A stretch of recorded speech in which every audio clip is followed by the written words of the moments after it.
Welcome to Founders Future, a podcast powered by Closers.io, where we dive into the journeys of innovative entrepreneurs and explore the road ahead for them and their companies. I'm your host, Mishal Saeed, and in each episode, we uncover the stories behind impactful ventures, the challenges faced along the way, and really the strategies driving their future growth. Today, we're absolutely thrilled to have Ryan Steig joining us. He is the founder and CEO of Finovate. Ryan empowers small businesses and real estate professionals with practical AI tools and strategies to save time, cut costs, and scale effectively. With a background within the financial services sector, he's demystifying AI for entrepreneurs. We'll explore his journey, really how Finovate is transforming business operations and his vision for scaling his innovative agency. So let's dive in. Ryan, welcome to Founders Future. Thank you very much. I appreciate the time.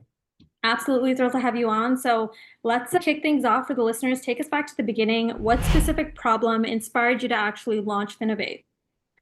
Yeah, I was my background from a career standpoint was in insurance, and I left the corporate insurance world in 2021, and I've had a couple small ventures since then. We opened up a franchise gym, and I had a real estate investment company with some friends, and both of those opportunities sold last year, and I'm still have my hands in the real estate investment space. But as I was looking for what my next venture was going to be, I was looking into how to help scale and grow the real estate fund management company that we have, and everything circled around AI, everything. And so I just saw an opportunity for what was going to be a disruptive technology to learn it for myself.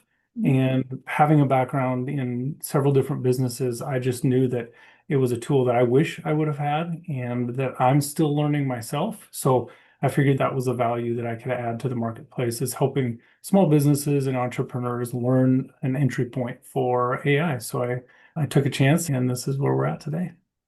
That's incredible. Thanks for sharing that. I'm curious to hear a little bit because I know you mentioned you found that certain areas within entrepreneurship, within your day-to-day professionally needed AI, or you wished you had some of those tools in place. I would love for you to elaborate a little bit on that. Where did you find those gaps and challenges? What specific domains in that sense? I think it's one of the most difficult parts of AI is that it's a noisy space. There's so much going on. But the first entry point, as it was for me with a lot of people, was ChatGPT.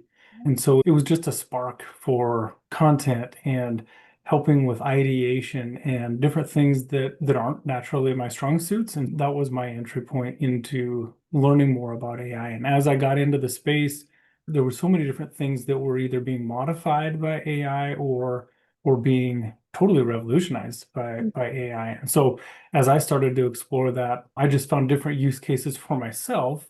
And then thinking back to my prior ventures, there were just different ways that I believed that the tools could really help. I mean, there's several different examples, but a lot of the easy entry points are content and just working with large language models that help with so many different things with the way you interact with technology and the way you leverage technology. Yeah, 100%. Content being a huge thing, especially in this world now with everything on the online space. Using AI, using it from an efficiency standpoint, I'm sure you probably have some insight there, and we'll dive a little bit deeper into that in the podcast. So really, as far as the core offer goes, what does that look like for Finovate? And is there a core ICP, or client profile that you prefer to work with? Yeah, I would say one of the things I'm working on right now is just finding different business use cases. So I'm circling back to my old network in insurance and the franchise fitness space and real estate and investment and some of the areas I'm more familiar with and service-based businesses, just to really find business bottlenecks and to look at, is there an easy, high impact way that AI can be introduced to this business? I think one of the troubles that people have with technology sometimes is they either throw too many complicated tools that aren't easy to be integrated to the business, or they just don't know where to start. And that's really what I'm working on right now, is helping the entrepreneurs that I can connect with and speak their language well and bridge that gap to the technology that's out there. So a couple of the use cases that I'm finding right now are really in the employee knowledge base and interacting with a business's knowledge base. A lot of it is still three-ring binders or Word documents that are kept in a file, and having easy access for sales training and employee onboarding. Also in management with calendars too. There are not calendars, but managing communications with internal communications and external communications with employees, prospects, and even current clients to use and leverage AI in the voice and chat and text space to have conversations that otherwise go to voicemail or an email that gets sat and unread or a text that goes unanswered, really bringing efficiencies into business bottlenecks where there are not resources to handle the volume that a lot of people deal with in small business. So to answer your question better, my ICP is really a small business entrepreneur who doesn't have the ability to go out and learn new technologies and also sometimes doesn't have the resources in their current staff to go out and find the best use cases for them. So I bring that consultative audit for the best ways to onboard and leverage AI. Absolutely. So, from what it sounds like, really leveraging the power of AI automation, how do we create efficiencies within the busy lives of entrepreneurs, from what it sounds like? And as far as like a typical client engagement looks, I know you mentioned there is like some consulting that goes on. Is it more like project based automation that makes up a chunk of your business, or is it more of that ongoing consultant? How is all of that structured in terms of like the format? It really can be flexible. So typically what we'll do is we'll have a discovery call just to see if they're ready for Mhm. AI. Some businesses just aren't ready or aren't don't have the systems in place to utilize AI yet. So we work out roadmap for getting there. And then the second point is a much more all-inclusive audit of the business. We're going through different areas of their operation to see different bottlenecks. And if they had technology that could lessen or remove those bottlenecks? Could their business scale? Could it run more efficiently? Could they grow? Could they do the things that they want to do if we were able to remove those bottlenecks? And so we're working through that audit process to identify the bottlenecks and where AI has the best entry point into one of those top bottlenecks. So really the goal is to pinpoint high impact wins that can allow them to start adopting both as a business and with their team to use different AI tools. Yeah, for sure. So really going in there, doing a bit of that deeper dive, seeing exactly, like you said, best the bottlenecks, right? Where some of those straggle points within operationally within a business, from what it sounds like.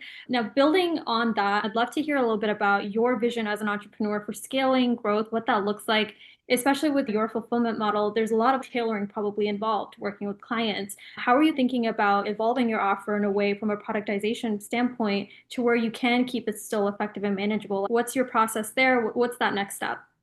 That's a great question and a difficult one to answer as a new entrepreneur and in this space that is evolving so fast. So, one of the things that I want to do is to utilize AI for myself, to do it effectively in my business so that I feel confident working with other businesses to say, hey, this is how I'm growing quite literally a one-person shop into something that can scale and also develop high value for clients as I work with fulfillment for them. So, I'm trying to utilize the technology myself. And then when we work with clients, whether it's on an ongoing basis, we're just developing a tool, I'm trying to utilize the AI and the tools that are out there to be able to scale and find those points. But I also know that the technology is moving so fast that I can't be a developer also. One of the things that I'm really working on is developing my developer network. There are so many people out there that can build and customize tools and productize tools quickly. And so my job on the back end is building a network of developers so that I can have some breadth in the clients that I work with. But there are also some opportunities in the productized space where we can build a tool that can help many different entrepreneurs and small businesses in the same area. So that's an exciting spot that I've been working on lately is finding where there is a customized tool that we can then bring to the marketplace for other like businesses. That's super interesting. You're thinking a lot about that on for your business, but then also once you can crack into that, how can we bring that to market and really help maybe some of those other entrepreneurs who are thinking about scaling on that side as well? Yeah, really cool. Now, on the acquisition side, how are you generating leads right now for Finovate? What does that look like? Whether it's like paid ads, LinkedIn, social media, referrals, word of mouth, like what are some of those strategies that you've been using on the client acquisition front?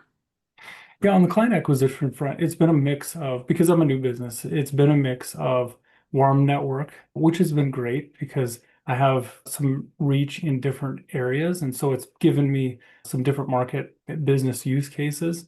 So I didn't go out and just build a product and hope that the market had a need for it. Right. I'm learning first and then looking to build and develop second. And then just being able to work with starting to develop my LinkedIn strategy. I think LinkedIn is really where you can connect with business owners. So I haven't done any paid advertising yet. I want to build a solid foundation and a scalable business before I start to scale myself. And so really working on building a content strategy that gives value to my ICP and then working on learning more about business use cases through my warm network. Yeah, 100%. Now, I'm curious to kind of get your thoughts, and you're thinking a lot about that with having that engine in place. Once you can really make sure that the offer is scalable, we talk about a lot about it on the podcast with referrals, warm networking. They're like the most high intent leads and oftentimes the most powerful in that sense, but not always like the most predictable way. What are you Yeah. exploring? Because I know you mentioned haven't done paid ads yet. You're looking at LinkedIn. Some of the strategies you're exploring to create more of that predictability on the lead gen side. How are you navigating that as a founder? What's your perspective there? Yeah, and that's a great question because those will be the things that I have to solve next is scaling with that.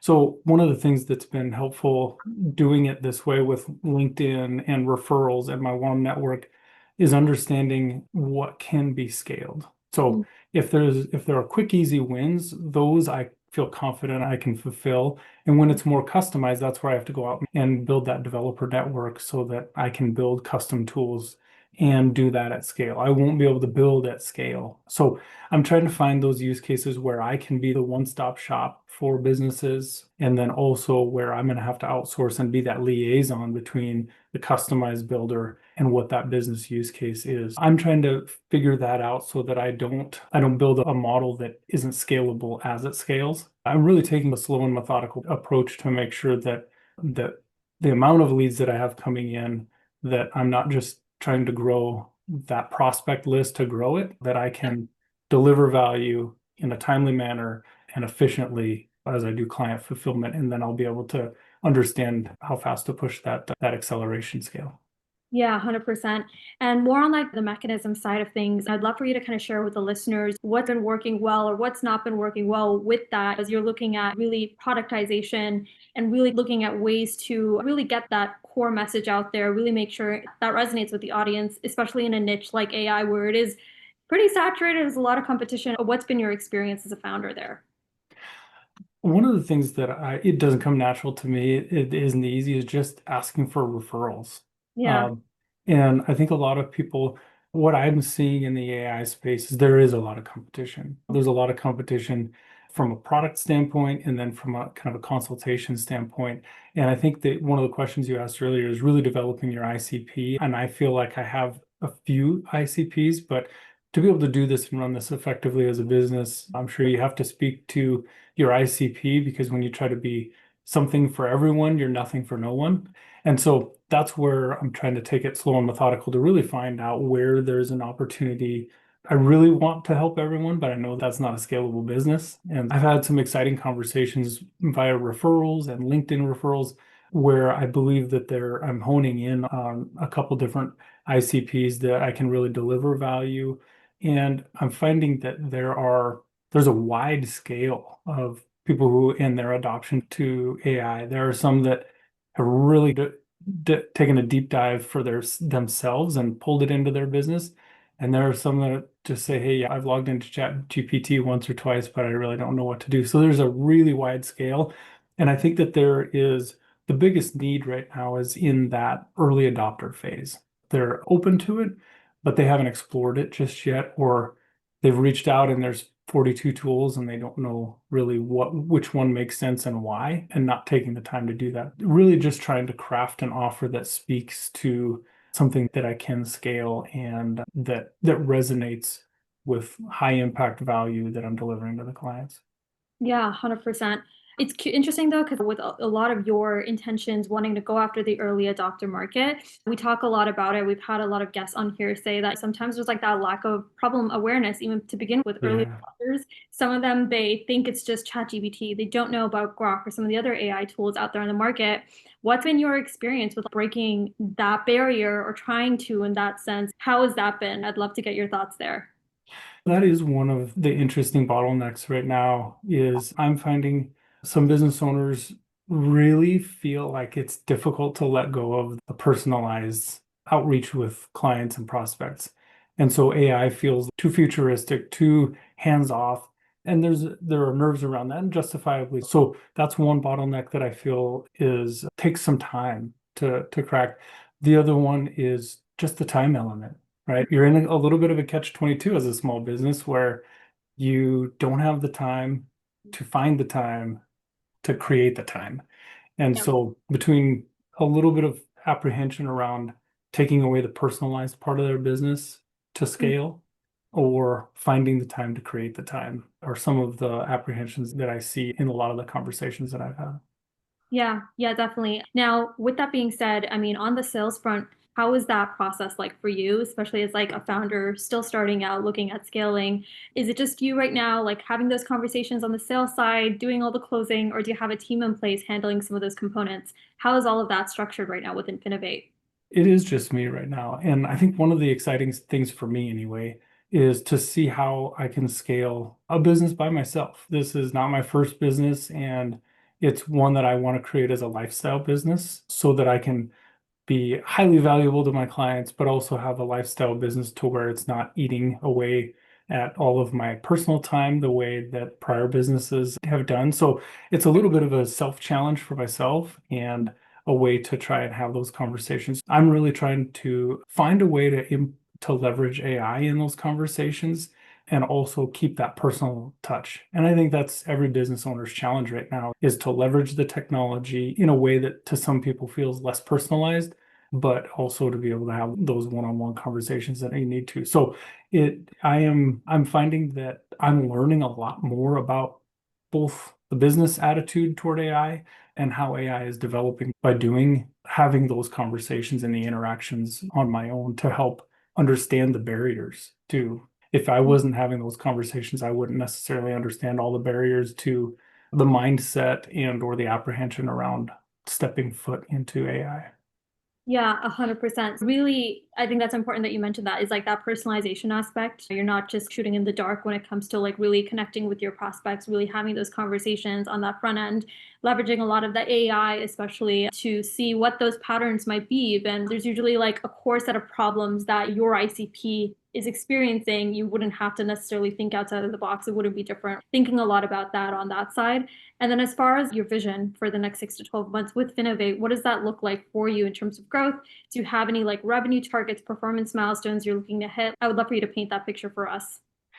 Yeah, I haven't really set definitive revenue standpoints yet because transparently, I am still very new to the space. And so my goal right now is really to narrow in on an ICP and a product that I can deliver massive value to the marketplace with that ICP. So I would say my goal is less revenue focused and more really honing in on an offer that speaks to a specific ICP where I can then look at what's achievable. A little bit of a backwards approach in that regard, but I think that once in this space, once I find that product or products or ICP or a collection of ICPs that I can really start to set more measurable and attainable goals when I understand all of the core offerings because it's such a noisy space and I have felt like there have been several opportunities for me, but I need to narrow in on doing what I can find delivers value at its scale. Yeah, 100%. Now, if you can go back in time, you've started other businesses, you're an advisor for one.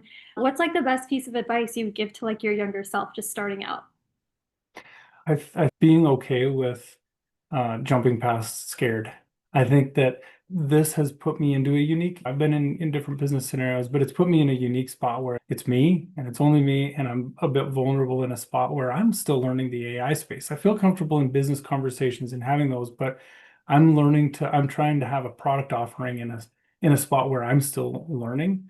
And that creates discomfort, but it's also given me some insights and mindset shifts that I haven't had before. And then also just to be proactive in trying to find a value first approach. And you'll find your fit in the market if you're always delivering more value than what you're taking. And so it's really just being uncomfortable with being uncomfortable and then just trying to really drive first that value add aspect from the business standpoint. Yeah, 100%. It's interesting because for the listeners, especially, that's a piece of advice that would definitely resonate. We oftentimes don't think about what is unique, what is proprietary about what I'm doing, how can I stand out? But you're thinking a lot about that, especially with Finovate. I think that's powerful. For the listeners, entrepreneurs, and founders on that note, looking to follow in your footsteps, what's one tool or resource? Maybe it's like an AI tactic, let's say, as we're focused on, that's been like a game changer for you in terms of growing your business, starting your business. What would you say to the listeners? I think maybe a couple pieces of advice, a couple tools that I've used or implemented. One is an AI powered calendar. I use Motion. Motion is a calendar that I've used. And for me, I used to be a sticky note guy, and it just really helped me with crafting a calendar to time block for what I need to time block, prioritize my priorities, and then schedule tasks that are flexible within my schedule. So an AI calendar has really helped me to be more efficient with my time. I'm also using an email management tool called Seraph, and it really learns your business and helps you manage your inbox. And then also we're all fairly comfortable with the voice to text that we've used. And so now there's AI powered voice to text. I use one called Voice Type, and I can talk way faster than I can type. And so that has really sped up the ability for between those three tools, I'm more efficient with my time. I'm better able to manage my inbox and respond to emails with the knowledge base that has.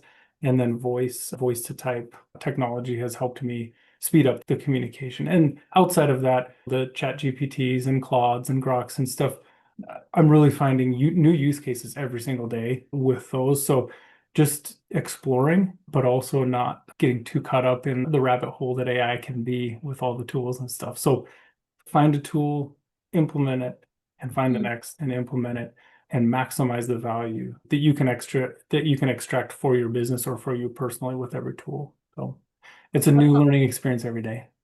Yeah, the voice to text, I could totally feel that myself, honestly. Game changer with everything, honestly, the day to day. Yes.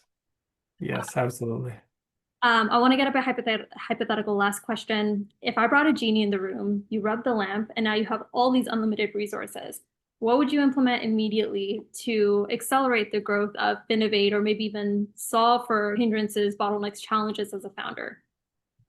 I would love to have the ability to get on a discovery call or an audit, find the bottleneck, and have a product tomorrow Mm. that business could implement. That scratches a little bit of my need to want to help everybody, but knowing that's not a scalable business. And I know the AI, there's some scary parts of AI, some ethical questions and all those. So those set aside, I think one of the exciting spots is that the technology as it exists right now is as bad as it'll ever be. It's in its infancy. Then you can see that with tools like the voice space. Even in the short time that I've been in here, voice agents are totally different than they were even a couple months ago. The tools are evolving so rapidly that what we know today will be better tomorrow. And so if I were to take that wish, I would wish that I can hop off a call and have a solution tomorrow and for every use case. It's just not quite that simple yet.